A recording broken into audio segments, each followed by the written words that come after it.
नमस्कार, मेरा नाम राज है और आप मेरे channel policy current affairs and policy with Raj के ऊपर आपका स्वागत है।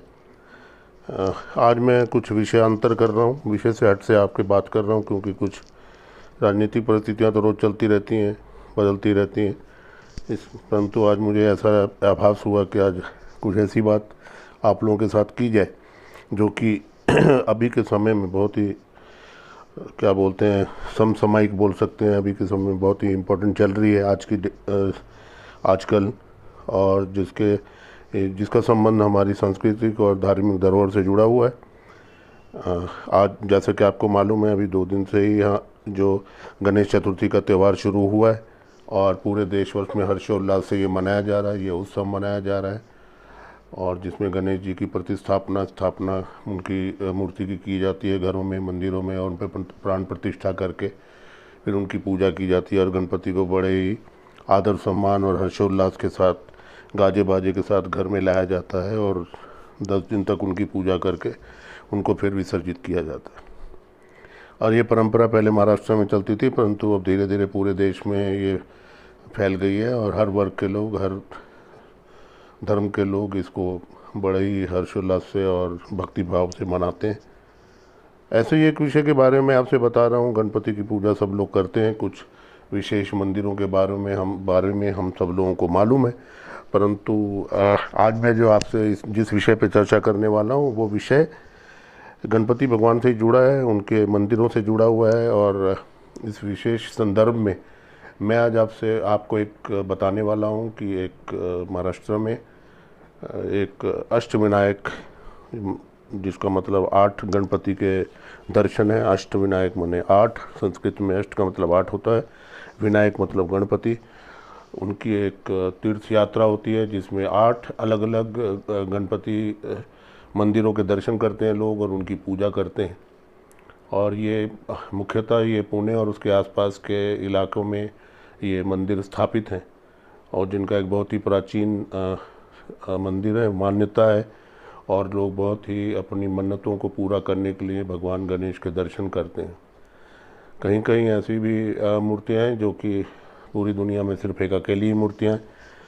और ये यात्रा तकरीबन 654 किलोमीटर की है, और इसको पूरा करने में 3 दिन लगते हैं, 2 से 3 दिन तक लगते हैं अगर आप आराम से कर देंगे, हर मंदिर के दर्शन करेंगे। और ऐसी भी मान्यता है कि इस यात्रा को बीच में नहीं छोड़ा जाता। अगर आपने अष्टविनायक यात्रा शुरू की है तो उसको पूरा करना अनिवार्य है। ये ऐसी एक धार्मिक मान्यता है। इस बारे में मैं आपको ये बताना चाहता हूँ कि जो हमारे ये मंदिर हैं, ये पुणे के मोरगन एक इलाका है, वहाँ से शुरू होती है और वहीं पे समाप्त होती है। यहाँ पे एक मयूरेश्वर मंदिर है और यहीं से ये यात्रा शुरू होती है। सबसे पहले यहाँ पे दर्शन किए जाते हैं और बाद में आखिरी दर्शन भी यहाँ पे 8 मंदिरों के करने के बाद यहाँ पे आया जाता है।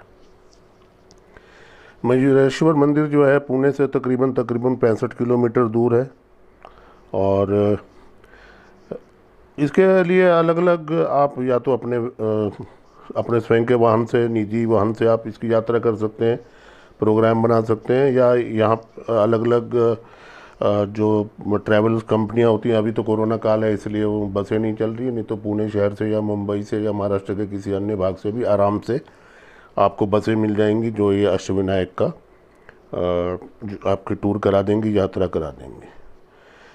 सिद्धिविनायक मंदिर जाते हैं लोग, साईं बाबा के मंदिर जाते हैं। आप कभी महाराष्ट्र में आए तो पुणे के लिए के इस अष्टविनायक के दर्शन जरूर करें।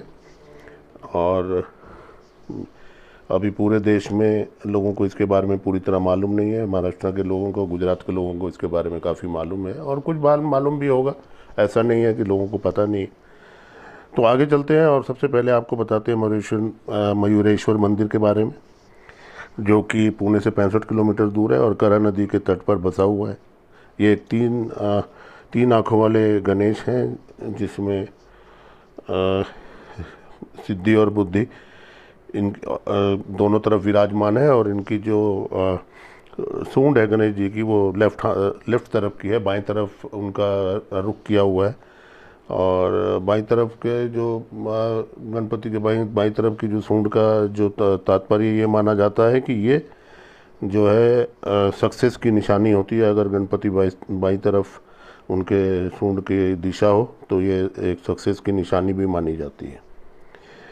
उसके अलावा दूसरा एक टेंपल है जिसको सिद्धिविनायक टेंपल बोला जाता है। सिद्धिविनायक टेंपल एक मुंबई में भी है, ये वो नहीं, वो भी सिद्धिविनायक है, ये भी सिद्धिविनायक टेंपल है।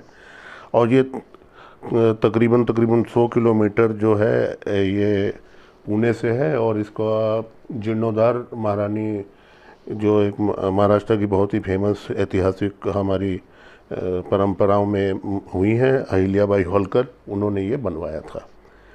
इसके बाद आता है तीसरा मंदिर जिसका नाम बटेश्वर टेम्पल है।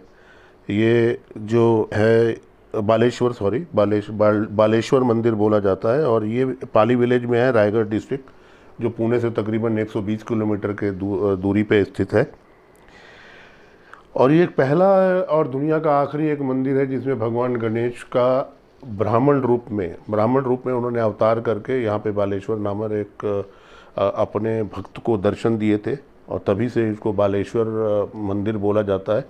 और आपने कहीं नहीं सुना होगा कि भगवान गणेश ने किसी रूप में अवतार लिया है। तो ये एक ऐसा मंदिर है और एक ऐसी परंपरा है, इसके बारे में बोला जाता है कि पहले सिर्फ एक बार ही गणेश जी ने जो है ब्राह्मण का वेश धर के अवतार लिया था इस धरती पे, और अपने एक भक्त को दर्शन दिए थे। तो ये मंदिर बहुत ही देखने लायक है और दर्शन करने से आपकी काफ़ी मनोकामनाएं इससे पूर्ण हो जाएंगी। इसके बाद एक दूसरा मंदिर है, चौथे नंबर पे हम देखेंगे। यात्रा के एक दिन पहले दिन के पड़ाव में आप ये पूरी यात्रा कर सकते हैं, रात का विश्राम ले सकते हैं, क्योंकि पुणे के आसपास रायगढ़ डिस्ट्रिक्ट और दूसरी जगहों पे रहने की व्यवस्था है, होटल वगैरह काफ़ी अच्छे हैं, तो इसमें कुछ परेशानी नहीं है। और इसके बाद ऐसा भी कहा, अभी हम लोग जानते हैं कि गणपति उत्सव, जो गणेश उत्सव का फेस्टिवल है, ये त्यौहार बाल गंगाधर तिलक ने शुरू किया था, क्योंकि अंग्रेज जो थे एक राजनीतिक विचार विमर्श के लिए या आपस में बात करने के लिए अलाउ नहीं करते थे, इजाज़त नहीं देते थे।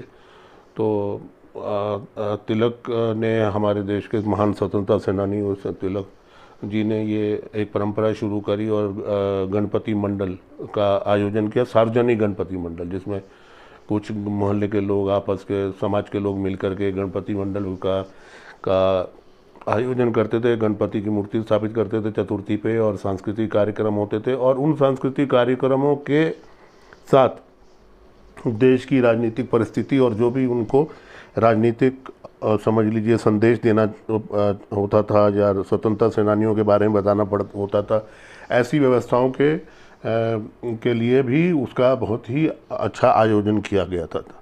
तो ये एक परंपरा चली, और इस परंपरा को सब लोगों को मालूम है।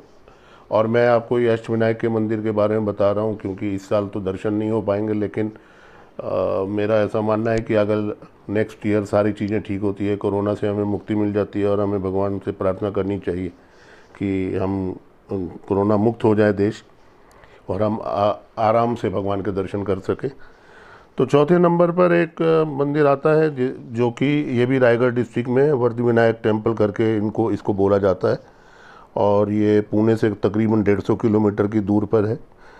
और इसके बारे में एक विशेष बात यह है कि यहाँ पर एक दीपक लगातार जल रहा है, जो कि ऐसा बोला जाता है कि सन 1892 से लगातार जल रहा है। तो ये जो सीरीज़ अभी मैंने आप लोगों को जिस चीज़ के बारे में आपको इनके गणपति मंदिरों के बारे में बताया है, अष्टविनायक मंदिरों के बारे में, उसमें मैं आपको आज के दिन में 4 मंदिरों के बारे में बताया है, क्योंकि वीडियो लंबी हो रही है और ये स्लाइड बेस्ड मंदिर है, स्लाइड जो होती है स्लाइड के बेस पे ही मैंने ये वीडियो बनाई है। और स्लाइड बेस होने की वजह से इसमें मैं सारे जितने भी मंदिरों के बारे में आपको बताया है उनके आपने दर्शन भी किए हैं।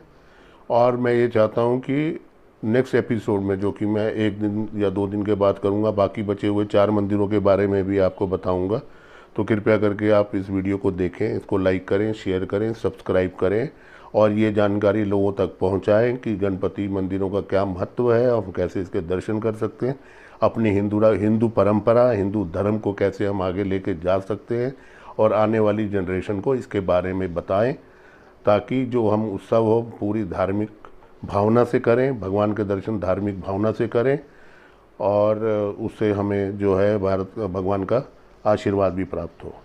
तो धन्यवाद, बहुत बहुत धन्यवाद, बहुत बहुत शुक्रिया आप लोगों का। भगवान गणपति आप सबकी मनोकामनाएं को पूर्ण करें। धन्यवाद।